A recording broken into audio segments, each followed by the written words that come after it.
Anakku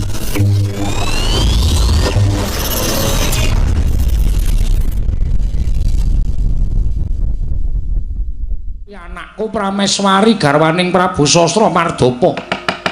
Bagus citramu Raden nanging picek mripatmu. Kowe wong budhek kowe ora nyawang marang kahanan. Jagat iki digelar ora ming sak godhong kelor. Nanging jagat iki jembar. Lah kok dadi kowe wani ngebang karo garwaning Prabu Sastra Mardapa jelek nyawang gelaring jagat eseming rembulan. Sadurunge kowe tekaning mati gage kowe ngaku sapa? Bapa Penemban. Ing mestinipun kula menika nyembah dhateng paduka jer panjenengan menika tiyang sepuhipun Brahmanawati. Nanging gandeng panjenenganipun Bapa Penemban menika sampun sugal pangendikanipun dhateng kula. Lan mestani kula menika tiyang ingkang lepat, pancen kula akoni kula lepat. Ning nuwun pangapunten. Nyatanipun ingkang putra mboten duwa dhateng katresnan kula. Malah tinampi kanthi suka legawaning manah. Ateges menika keplok sampun tangan kalih.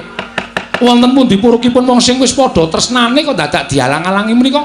Inggih kedahipun ngila menika Prabu Sastra Mardapa. Duwe bojo ora tresna karo sing lanang kok nekat wae menika nek cara kula rak ngisini-sini to. Cara kula mirang-mirangke. Lah mbok ya wis nek pancen Bemarawati menika mboten tresna kaliyan pun Sastra Mardapa, piye carane dipegat apa piye? Ora kok terus sak kepenake dhewe terus dikurung ning Taman Sari. Putra panjenengan menika kesiksa lho. Ora weruh kanan jaba meneng taman dikurung bae karo putra mantu sampean sing jeneng Sastra Mardapa niku.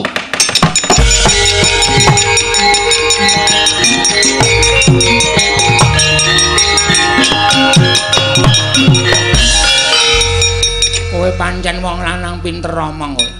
Jenengmu Narayana to? Iya, dasar kepara nyata tak jabel basaku. Kowe mbalekke anakku wedok apa ora? Ora mbalekke anakku wedok aja klakon dosa. Kowe mati dening aku. Taunana Windana ora bakal tak balekke marang sapa-sapa nadyan sampeyan wong tuane. Nek sampeyan ora entuk anakmu, pinengku garwa dening Raden Narayana. Ayo, arep kepiye wae bakal tak lakoni. Padangane wani petengane apa meneh? Ngejak sing kepiye aku manut karo Bapa Penemban. Brahmanakandha, oh getak kamprung mbuh tibamu kowe.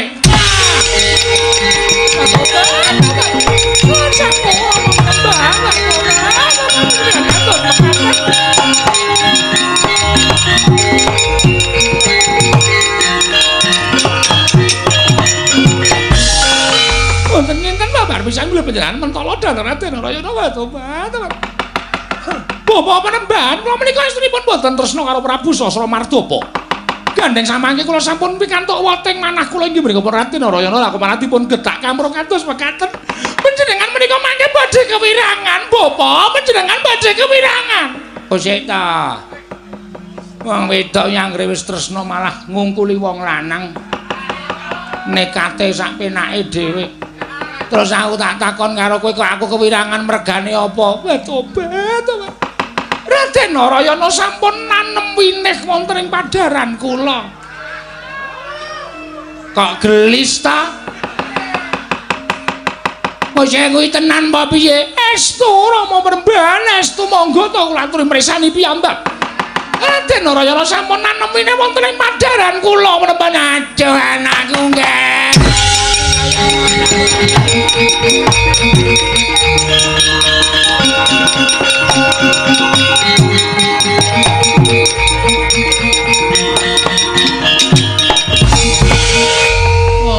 Piye ta nak? Lagi tepung sedhela kok kowe iki ya wis pasrah to ya. Monggo Raden Narayana ya durung karuan papan dununge kuwi menyang endi wong aku ya urung tau anuh. Tobat kula nyuwun kados pundi Penemban, gesang kula kados pundi. Iki nek nganti kawanguran dening Prabu Sastra Mardapa, kowe mesti nampa pidana merga kowe ora tresna malah kowe ngladeni karo wong liya. Mesti murka penggaling Prabu Sastra Mardapa. Isa uga kowe dipateni karo Prabu Sastra Mardapa. Aku ora bakal mentala nek nyumurupi anakku kok dipateni karo Prabu Sastra Mardapa. Tinimbangane kowe dadi uwuh ana ing negara Pandhaswari kene. Ngibarate kaya dene wastra lungset ing samperan sarah mungguing lautan. Wis ora ana ajine apa-apa. Kowe aulung tak lungake saka papan kene mbok tibamu golek urip dhewe Permanawati.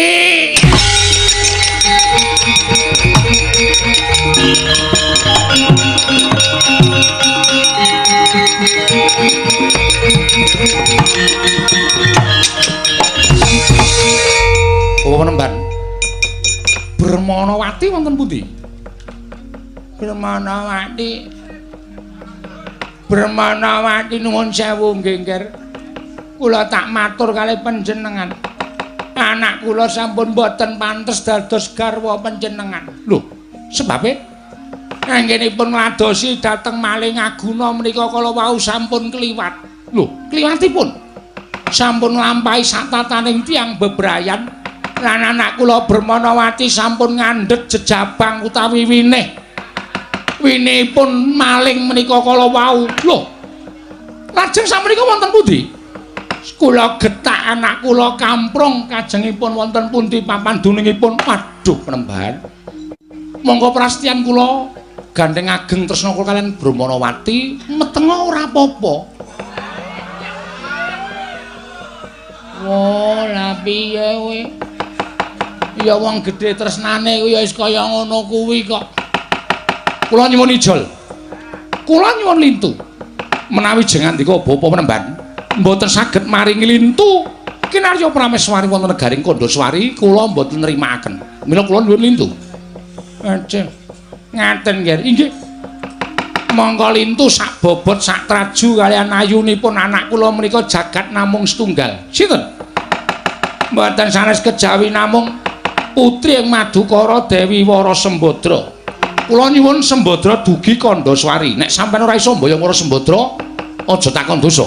Siji, sampeyan kula patrapi paukuman gedhe kula ora anggep pujangga negara Kandaswari Begawan Brahmanakanda.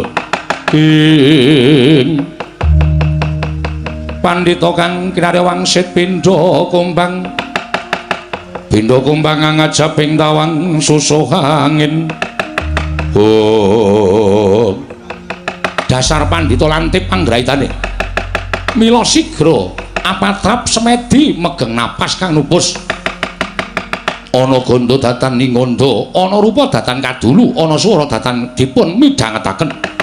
Ical wujuding Begawan Brahmanakanda salagedaden nata Ndrawati Prabu Sri Bathara Kresna.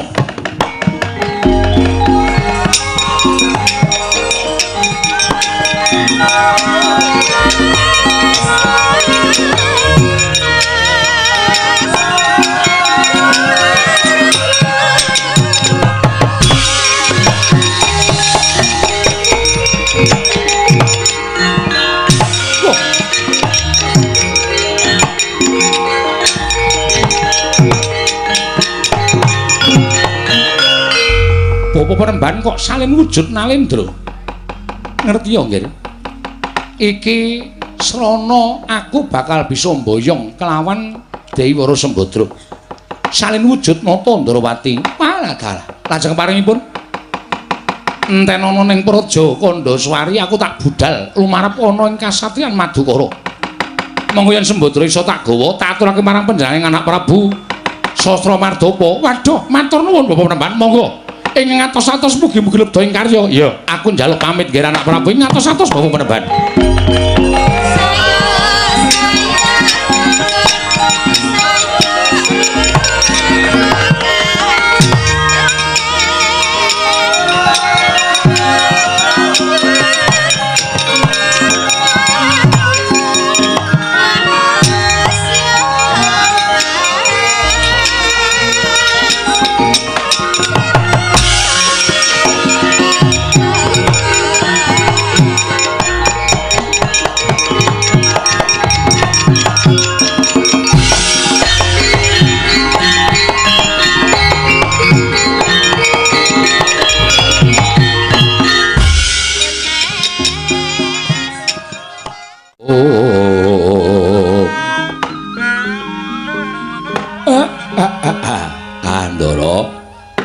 Suwun sing sabar nggih Den.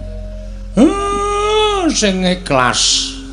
Apan dados garwane Ndara Janaka niku kudu linambaran penggal ingkang sabar ingkang ikhlas. Wong nyatane ingkang ngraka niku klebu satriya nglana.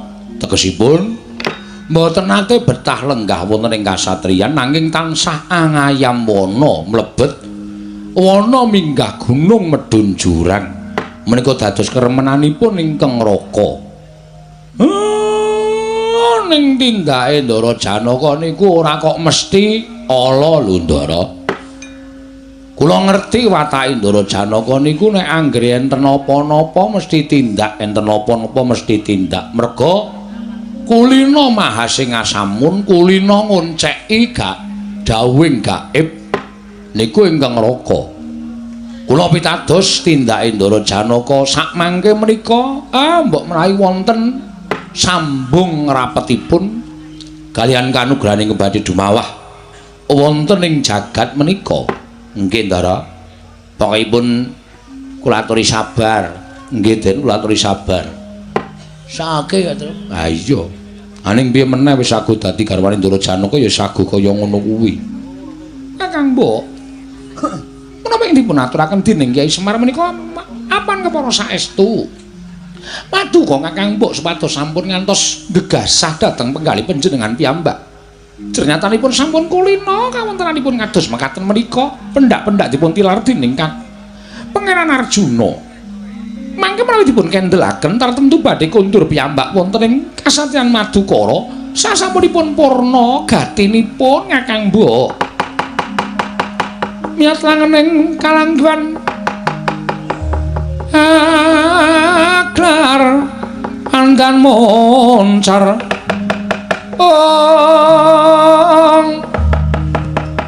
tinon ler kakonang surem sorotetan padang kasur lan pacaring purnameng kekono dasari mangsa katiga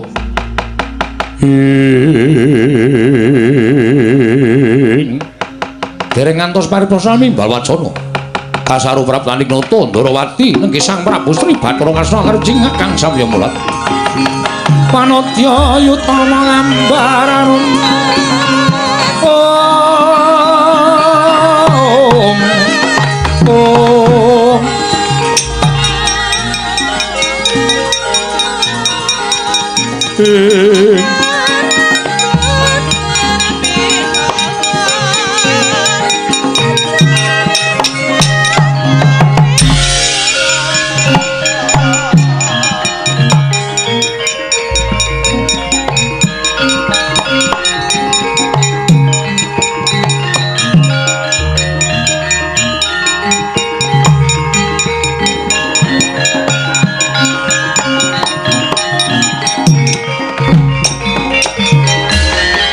kala narepa Kresna tan tulusa hanyakra ring mring Sang Resi Jahnawi Suta mring Sang Resi Jahnawi Suta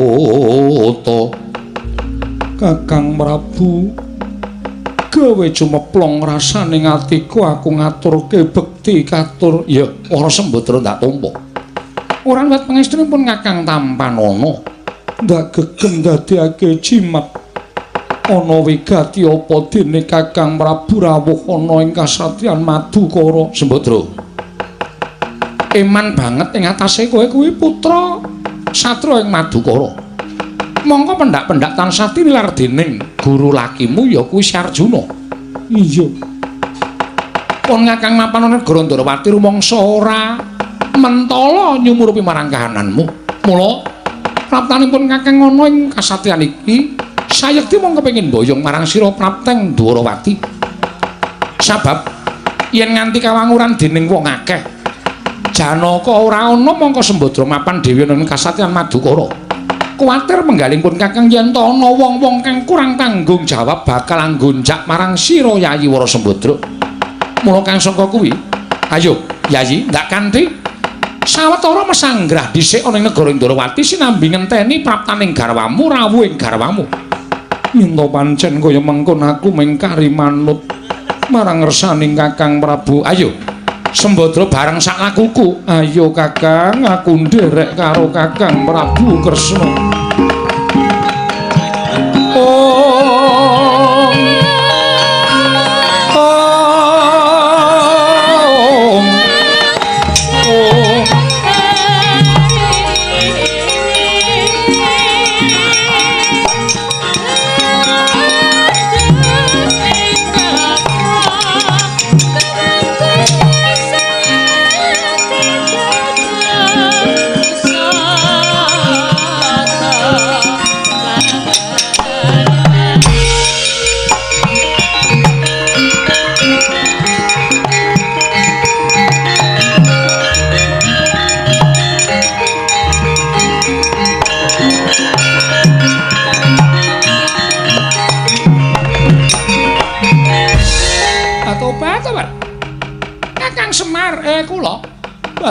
Tobat gumun aku ing atase Koko Prabu Ndarawati rawuh ning Kasatriyan Madukara lah kok ora nyendu ora ndhawuhi kalan Wara Srikandhi malah sajake ora melu marang Panakawan rasaku kok ora kepenak Kakang Semar kula dhewe ya gumun biasane Sinuwun Ndarawati niku mesti ndhawuhi dhateng kula ndhawuhi dhateng anak-anak kula luwe-luwe Sinuwun Ndarawati niku ora sahabat karibe Petruk karo Petruk kok mboten nyendu mboten ngruruhi aku ya gumun biasane nek gojek karo aku ki gayenge kaya ngono iki kok tanpa ndhawuhi karo aku tobat sajak cupriya teleng atiku aku tak sowane negara Ngamarta tak aturke lakon iki Kakang Semar Prayogi Ndara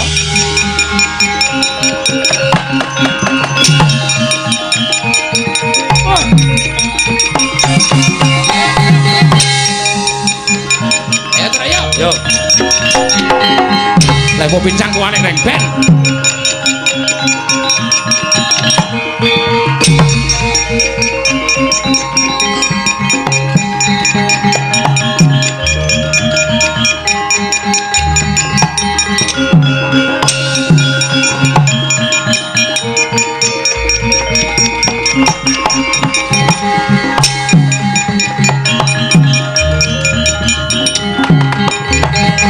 Bumi kuncing langit kelap-kelap katon lir kincanging risang mawe kandung sabaran katulu wukir moyak mayik saking Dyas Baliwur kacarita ing ajeng Dewi Brahmanawati ingkang dipun getak ingkang Rama Sang Brahmanadewa ya Sang Brahmana Kandha nalika semanten kontal kaprapal kendang kapracundang kalyaning jagat gawaning para dewa lumereking wanci ginege mangsane ginelak wancine nalika semanten Dewi Brahmanawati dawah kalenggak wonten tengahing wana kalyaning jagat nadyan kandutan nembe sawetawis parandring mangke ambabar ponang jabang bayi jalu pekek warnane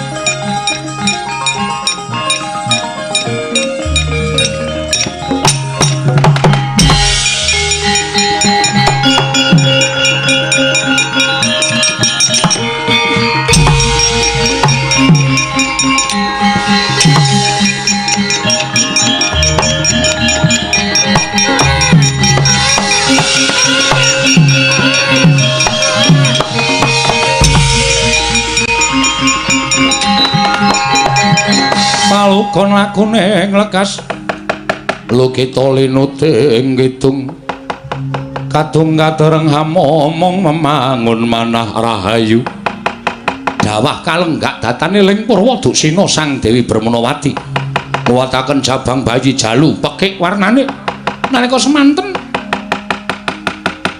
sang jabang bayi ingkang tansah manangis akarya geger sato wana mulajeng Hyang Kanika putra berkencang warudayang bapak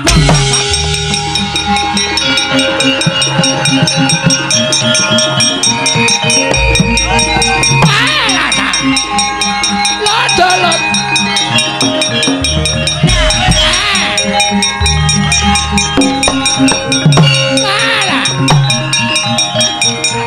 wala berkencang warudayang bapak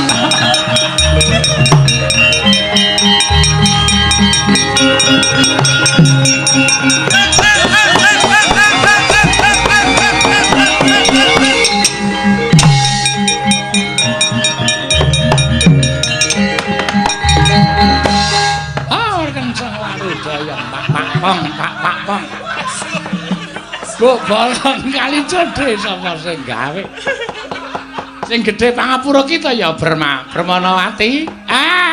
Tak rem kok ora iso. Blandang terus. Waduh, lah kok kaning ayo temen urip kita. Digetak dene wong atuwa kita dhewe nganti kontal kaprapal kendang kapracundang. Tiba ning tengahing alas nganti ora eling Purwadasina kita nguwatake jabang bayi. Pekik warnane jalu. Ngene. Walah Bermanawati, ndak sabda elinga, Nger. Elinga, Cahayu aja kaya ngono. Anakmu wis lair, Cahayu.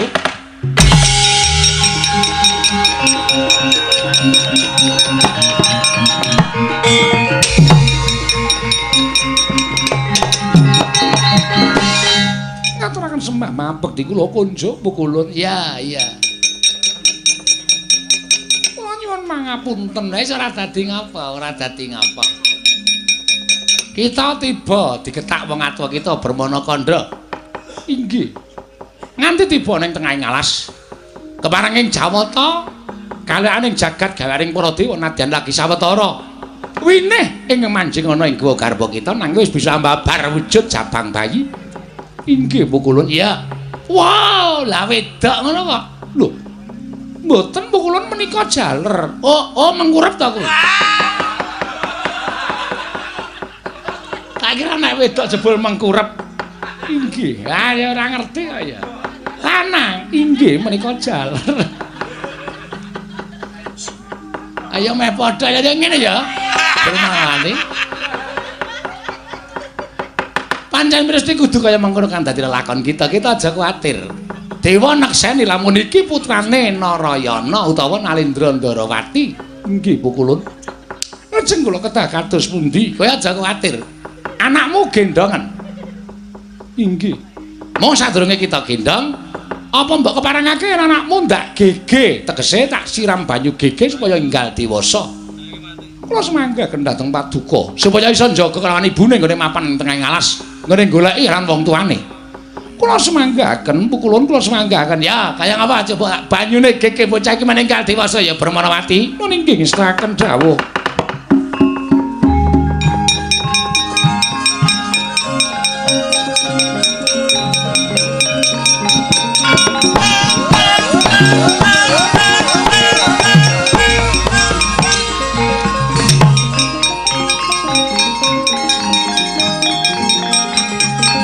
Nanti bocah mau tar digebyur kok malah lunga.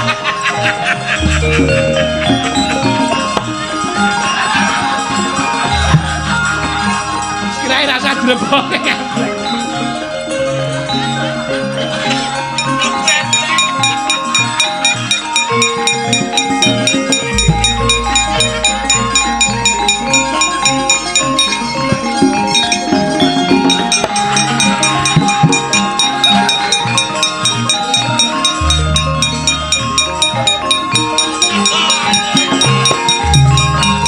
Disabune malah endah-endah wae.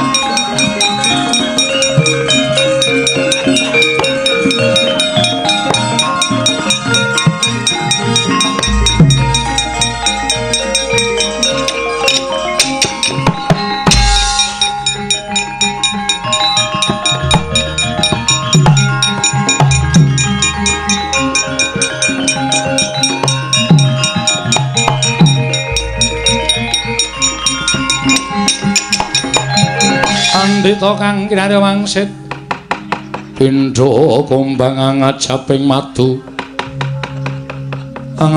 madu sarining tawang ngaturaken panuwun tanpa pepindhan pukulun dene Paduka sampun nanggih dhateng atmaja kula. Iya bagus ya mung bedane karo wong tuane nek wong tuane iki mbranyak receh pangandikane ning bocah iki lah kok luruh kaya ngono.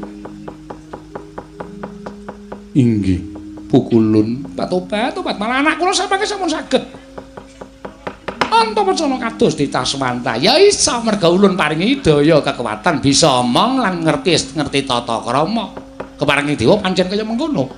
Inggih menika sinten pukulun? Iki ibumu Bermanawati anake Bermanakandha kuwi mbahmu anane kowe tekan alas kene merga ibumu nalika semana laku bedang karo Raden Narayana ya Ratu Ndarawati Prabu Kresna.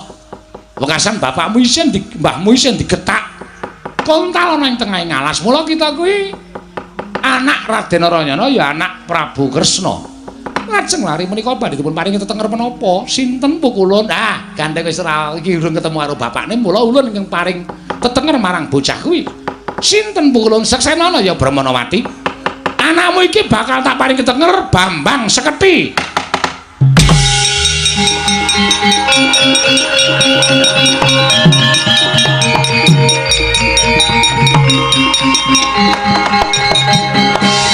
Bambang Seketi. Ora nggo jumurung lho ya. Bambang Seketi. Nggih. Matur sembah sewu nuwun pukulun ya. Lajeng kula ketak kados pundi? Mlaku ngulon bener parane kene aja menggok. Mengko kita bakal ketemu karawan bojo kita ya kuwi Raden Narayana Ratu Ndarawati Prabu Kresna. Ngaturaken panuwun tanpa pepindhan. Wis kono. Seketi kula wonten paring dawuh. Mbokmu jaganan aja nganti digodha dening sapa wae supaya enggak ketemu karo wong tuamu. Nyuwun pangestu pukulun. Sing ati-ati aja kaya bocah cilik kana mangkat to. Mun nggih, kula nyuwun pangestu pukulun ya kana Brahmanawati sing ati-ati.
Bang Wangaruna kadinetraning nganggo rapo sadaning kukiloring kanigara sageter kene donganing kunglir wuwu sing pini panca wauta kaya mengkono dadan kawusa lampahing Dewi Brahmanawati miwah Bambang Seketi. Kocaping mapan wonten telahing wana nenggih pamadya Pandhawa panengahing Pandhawa nenggih Sang Arjuna.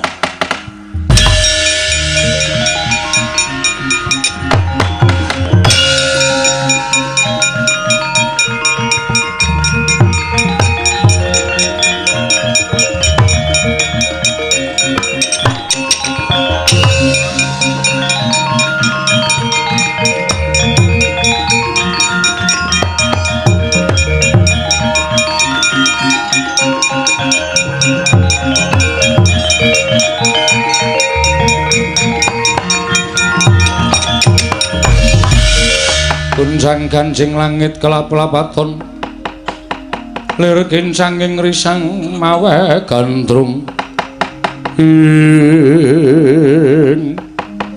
kendel datan mubah datan musik nengke Sang Arjuna nalika semanten ing cipta angulari wujuding kanugrahan parandening mangke dereng wonten wenganing jawata paring pitedah kanugrahan ingkang badhe dumawah wonten ing Janaloka parandening mangke Sang Arjuna datan kendhat nyuwun marang panguwasaning dat kamurwing dat jumlolot saking dirgantara dawahing Sang Narayana.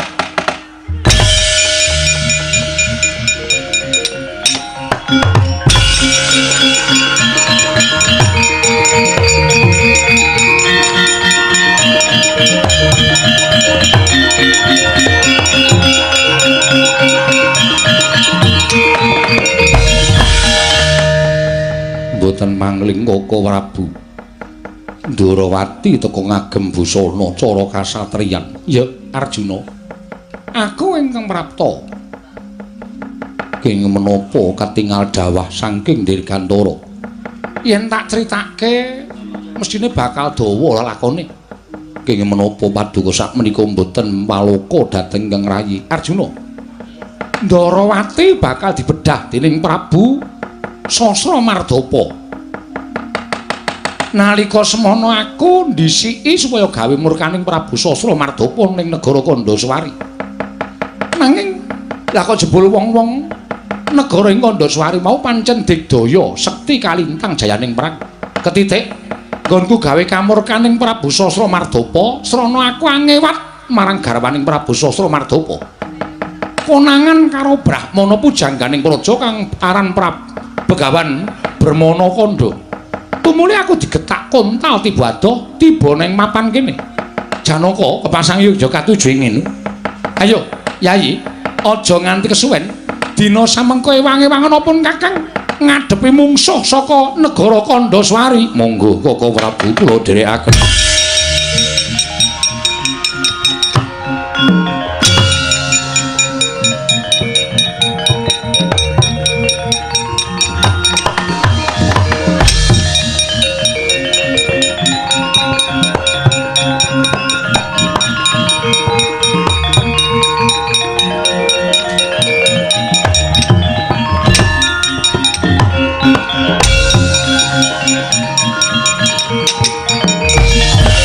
Bumi gonjang ganjing langit kelap-lapaton lir kincanging risang mawe gandrung ing jlamprong bola bali minggat gawe bingunging wong tuwa nganti mbarep utusan karo aku kon goleki.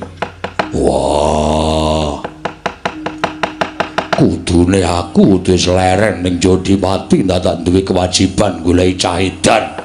Pendak-pendak minggat. Tobat. Raden, Kakang Mas, kula ingkang sowan, Raden.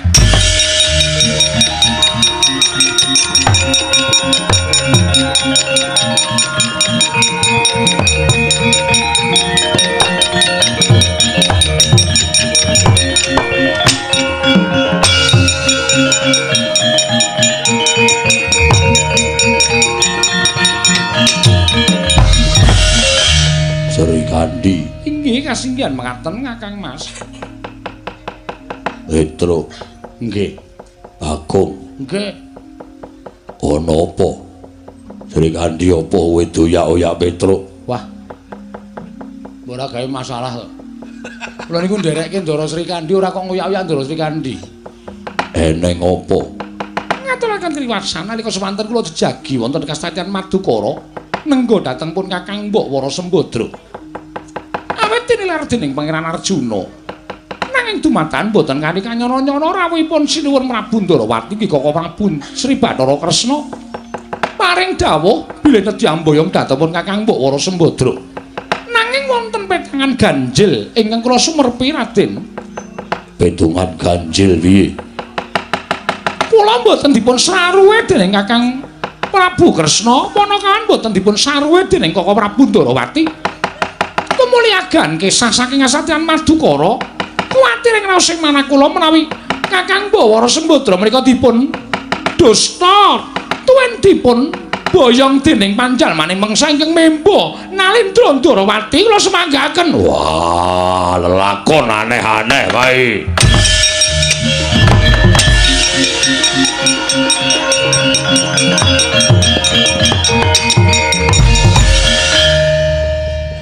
Sing aneh iki kae ya, Gong. Heeh. Urung ngerti nggone nyolong sapa kok terus bladat kanggo rak ming mandeg rak nutuki sirahku mingan. Petro, ora omong, aku kok nendi. Ha wong kang urung ngerti nggone kok ana kae sok ngono kae. Sing penting ditek kecekel sik. Mangkat ndak ketang radong arep mangkat nendi? Ah iya. Tobat. Aku dhewe ya ora ngerti Petro menyang endi bakal goleki Kakang Mbok Wara Sembadra ning aku percaya Raden Werkudara luwih limpat lantep anggraitane. Oh nggih. Wis kono masa borong. Sampeyan ajeng temu ndi? Awar ngaso. Aku lho, kowe ngaso njaba. Wo. Seradil. Kait iki. Ora ninggali kon ngaso njaba. Apane ora kok ninggali. Ah golek elek-elekan ya, Tru ya. 20 Bagong ora. Ya kaya ditututi Ndara ya.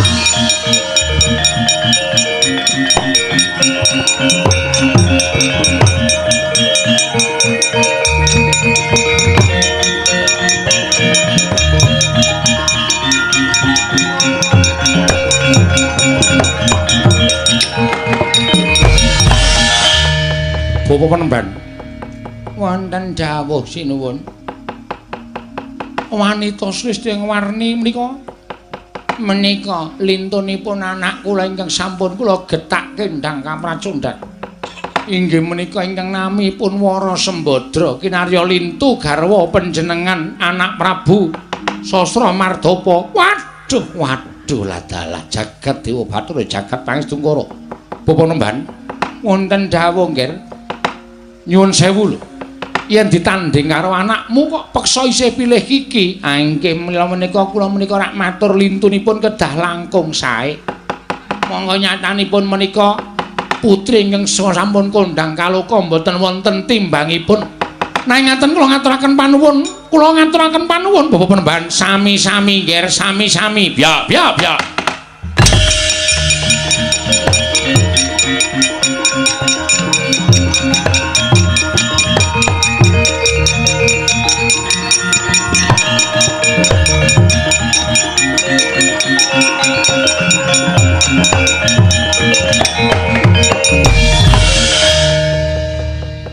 Nalindra Kandhaswari Prabu Sastra Mardapa. Ya dasar Paranyata iki sapa? Satra ing Madukara Raden Janaka. Lho, Raden Janaka dasar Paranyata. Siji, kowe wani bakal bedah negara Ndarawati. Angka loro, kowe nyolong bojone Janaka. Ndawes padake garwaku Wara Sembadra ning kene. Ayo nek pancen kowe iso bedah dadane Janaka, Sembadra, kukupen Ndarawati dadi kukupaning Ratu Prabu Sastra Mardapa. Metu jaba aparat.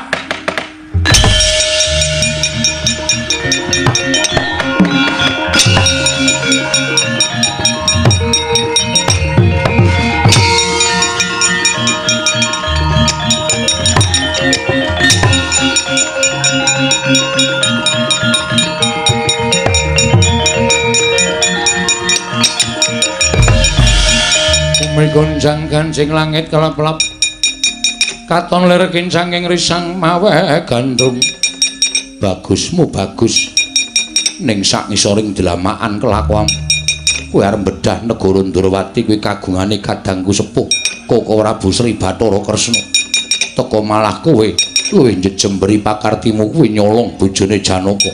Ayo sirnakno sing lanang dhisik sing wedok kukupen jebol dadamu parat.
Janaka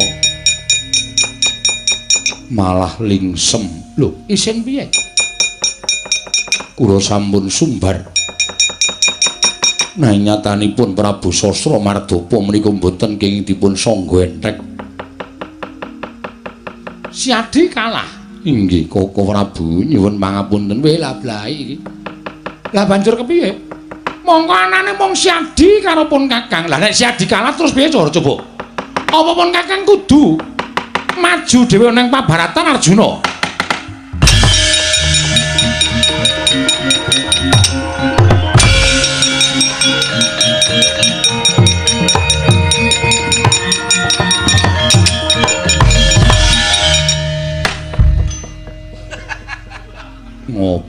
Ngopo piye? Minggat ra tau omong. Mbarep goleki sing dikongkon aku. Wah. Ngeselke wong gerang. Wis Werkudara wis.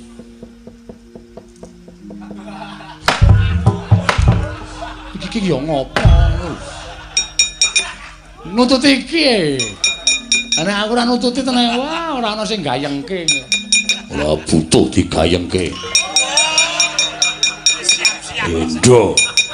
Ngerti nek arep ditrothok. Udus.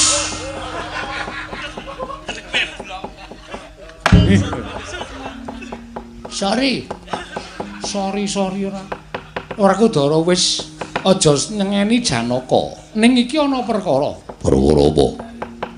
Ndarawati arep dibedah ratu saka ing Kandhaswari jenenge Prabu Sastra Mardapa. Sawa sing arep wani bedah Ndarawati? Prabu Sastra Mardapa. Janaka tak gol-gol dadi jagoning Ndarawati ning kalah karo Prabu Sastra Mardapa.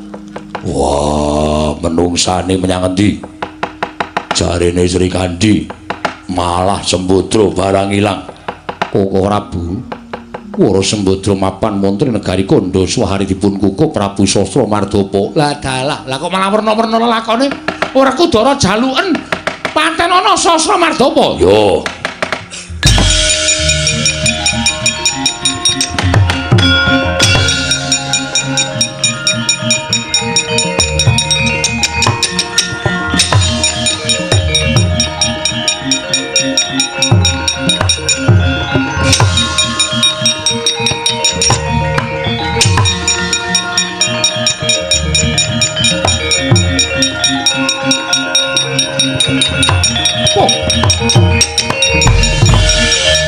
Sapa iki? Ora Kudara. Kowe mboyong Sembadra. Sapa? Prabu Sastra Mardapa. Kowe sing arep bedah Ndarawati sing ngukup para Sembadra. Dasar kepara nyata. Ayo, matna sastra jendramu. Kuwateken aji jeneng kaya Jeneng Wah.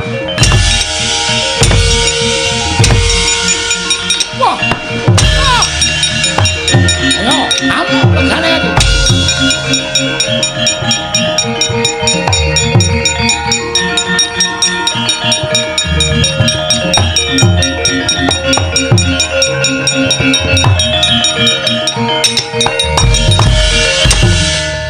Weh. Eta jenengane ngono iki ta. Wegah aku ameng dibodhuk terus arep nglekar tak. Weh ngono kok. Nesu. Marai ora imbang. Cangkemmu. Wah, kowe jane sarep apa kewo. Ha pripun? Lho, nun. Sastra Mardapa tak tendang ora apa-apa. Ha kriket mboten. Aku nek ora serius dasdes iki. Ditenang ora apa-apa. Ora apa-apa. Wah, dian. Koko kacamata. Wah, iki cangkem apa to ya? Kon serius kok angel lho. Iki nek ora serius ki dasdes e. Ora temomo. Dian ampuh tenan. Rupane kaya apa to Sastra Mardapa? Ratune ming cilik ning Didaya. Elok tenan. Oh nika to? Sing joget-joget niku to? Iya. Numpak jaran? Ora. Sik gah aku. Kose to, apa kok dasdes to? Niki terus pripun? Kresna nendi? Nah, ngoten mawon mau tak golekke ora. Ngapa? Kang Rayi kalah. Werkudara ya kalah. Kalah. Kalah oke. Papat lho Isan.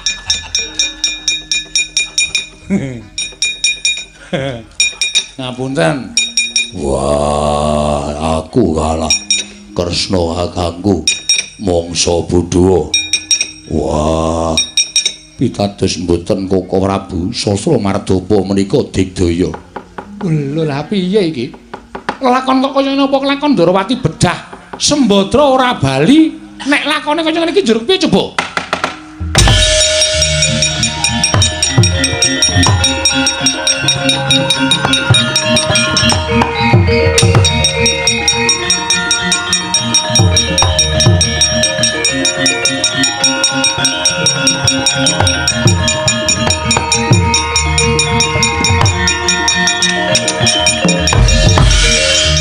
Tata saking Gudha Sang Kurakala yen namatosa Sang Sri.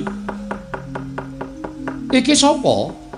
Dipun tepangaken kula menika putri saking Kandha Swari ingkang sampun dipun sebradaken dening tiyang sepuh kula Prabu Brahmana Kandha. Nami kula pun Brahmanawati menika anak kula pun Bambang Sekedhi. Bambang Sekedhi inggih. Lah mlayu-mlayu madosi sudarmanipun anak kula. Lah bapakne sapa? Nalika semanten kula panggihan wonten ing taman tumuli tiyang sepuhipun menika nanem winih wonten ing kandhutan kula, lajeng kadenangan dening tiyang sepuh kula. Lajeng piyai kakung menika kala wau dipun getak kontal samangke kula pisah kaliyan semah kula. Namanipun Raden Narayana. Ora saya. Diar kowe. Gene. Kosek to. Petruk tak tapuki cangkemmu lho kowe. Jenenge sapa? Raden Narayana. Raden Narayana kuwi sapa? Sampeyan ampun kaya Gong Pak Gong. Halo. Rene Gong. Ada masalah? Kene tengok kene ana ratu kewirangan. Sapa ya mburumu? Iya. Ini tengok ini. Kene aku sing memperjelas. Ora rampung-rampung. Nuwun sewu, bapakne larit niki jenenge sinten? Raden Narayana. Kula caosi prisa. Raden Narayana niku menawi ngagem busana kasatriyan menika naminipun Raden Narayana. Ning nek pun ngagem busana kanalindran dudu Raden Narayana. Sop sinten? Panjenengan sinten? Kula Petruk. Petruk menika sinten? Petruk menika abdine Ingkang Rama, garwane Batobat. Kira Petruk kula nyuwun dipun tedaken. Inggih menika garwa kula menika wonten pundi? Sudarmanipun anak kula menika wonten pundi? Terus pundi kersanipun?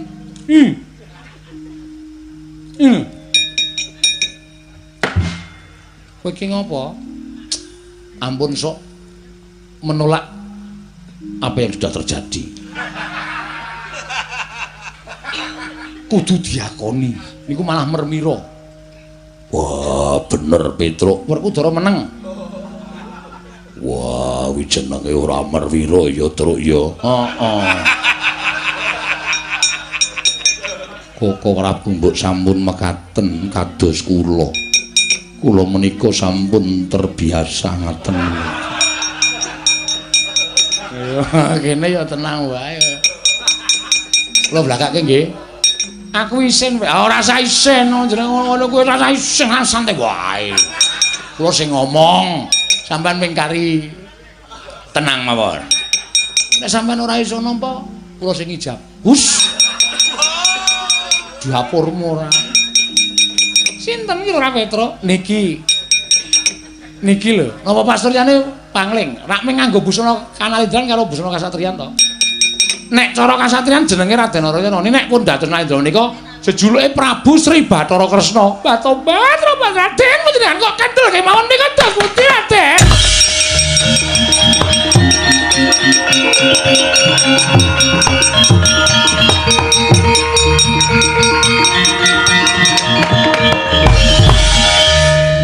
Ya wis ya Brahmanawati ya.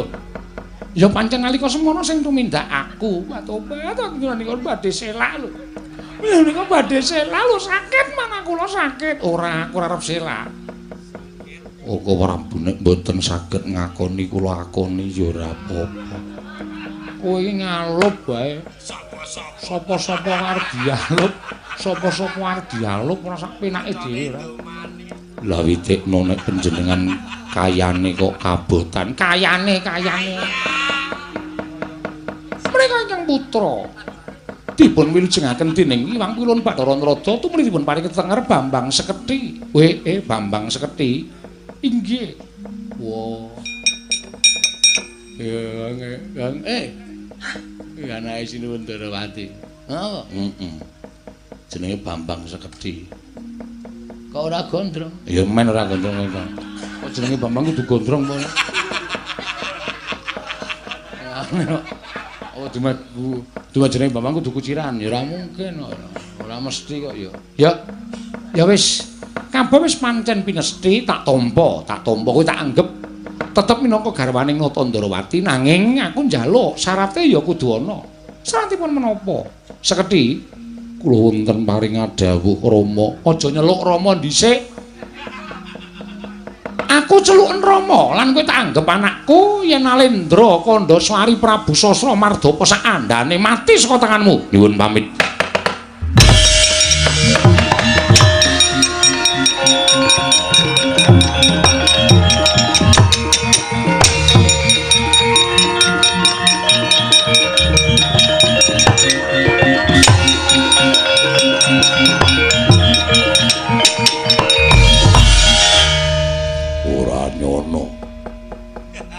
Kresna glenas-glenes. Sampeyan ki ya ngopo to ya? Mbok wis gek tindak rono dadak mbahas kaya ngono barang ora. Wah, sing ora rame ngaku ya, Tru. Oh, pancen panjenengan niku jempol. Jempol dilebokke driji ndas.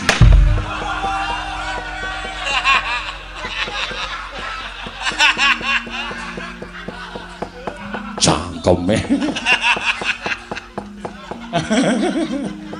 Aku kan nek gocek kok terus nuthuki ngono kuwi. Cara dong daetane apa ya ngono. Aku ora muni jempol ta jempol dilebokke driji kok nesu lho. Wah, tonton anake Kresna Sekethi kae. Nggih.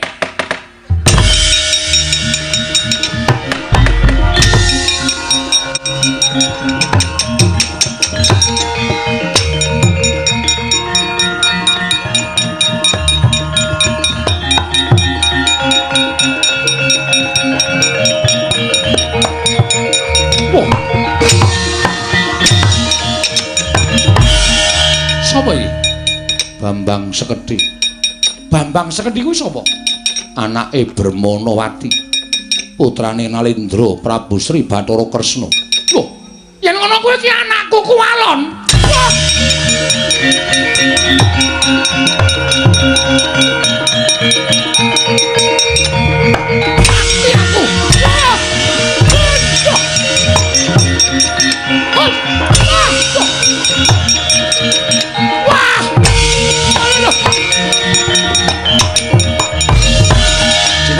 Mestakaning dening Sang Bambang Sekethi nalika semantana Nyayo Baskara ditimangsa ical wujuding Prabu Sasra Mardapa panjalmaning wahyu kamulyan.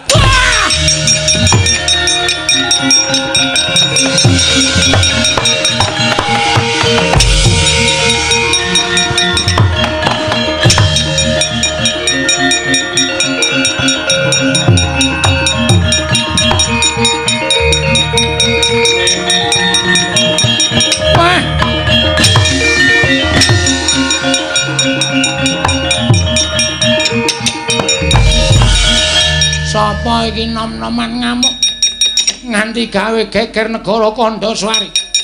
Aku Bambang Sekethi, kowe sapa? Aku Bremana Kandha. Bambang Sekethi kuwi sapa? Aku anake Bermanawati, anake Sinuwun Prabu Sri Bathara Kresna. Lho, kowe putuku ora sudi ngaku.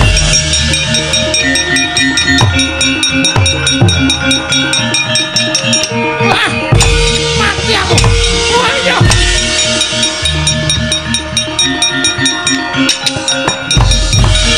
Nandak mestakaning dening Sang Bambang Sekedhi nalika semanten nganti kaya banteng ketaton tandange sak Bambang Sekedhi ical wujuding Brahmana Kandha panjalmaning Bathari Sri Dewaning Boga Wangsa dhateng negari Ngamarta.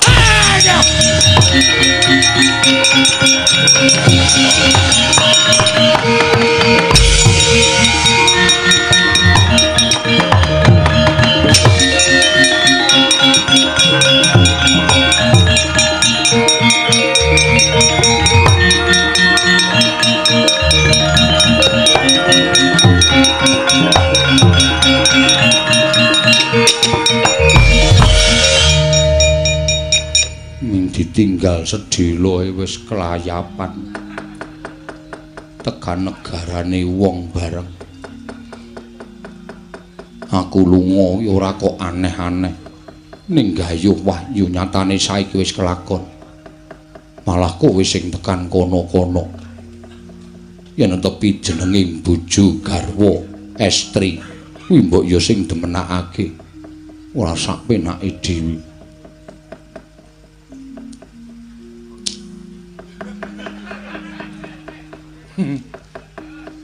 Apik lho. Sing kakung nesu kok mung dituleh. Ngono ta. Mung diencepi tok. Pripun? Aku diencepi Sembadra iki mesti ora kuat, Petruk. Sembadra nek wis menjep elok tenan. Aku tak mulih sik. Oh, ora Sembadra. Ame dencepi kok. Aku tak mulih sik. Ora usah mulih, esuk iki wayangan dhewe kok mulih ngono. Ora usah diperlokke sing werna-werna. Kumpul kanca padha kanca. Nek dadak aneh-aneh. Gus, Dara warku Dara. Yo, Petruk.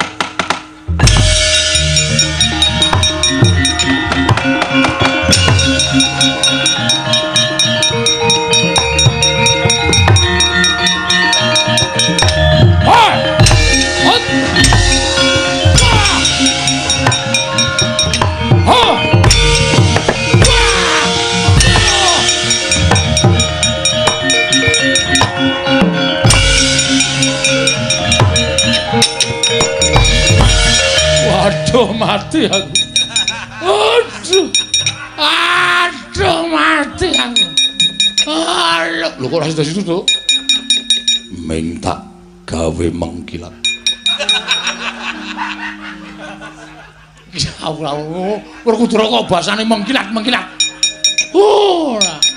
Borot jari kamu. Wah!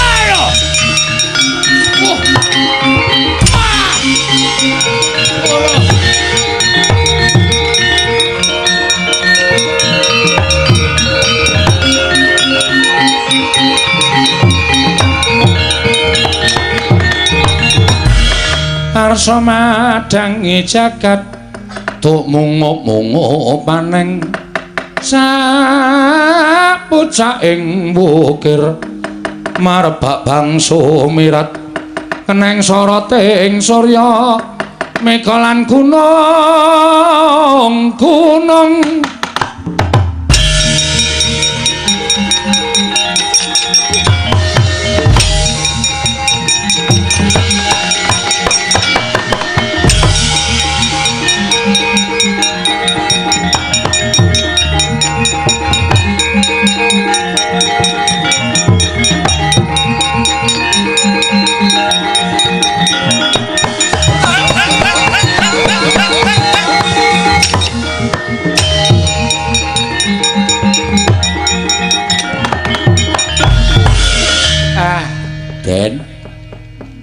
Dara Janaka wis kondur, Darawala Sembadra pun kondur, Dara Kresna pikantuk kanugrahan putra Bambang Sekedhi kalian Dewi Bermanawati. Yo. Malah wayu kamulyan pun manjing negari Ngamarta, Dewi Sringgipun kondur.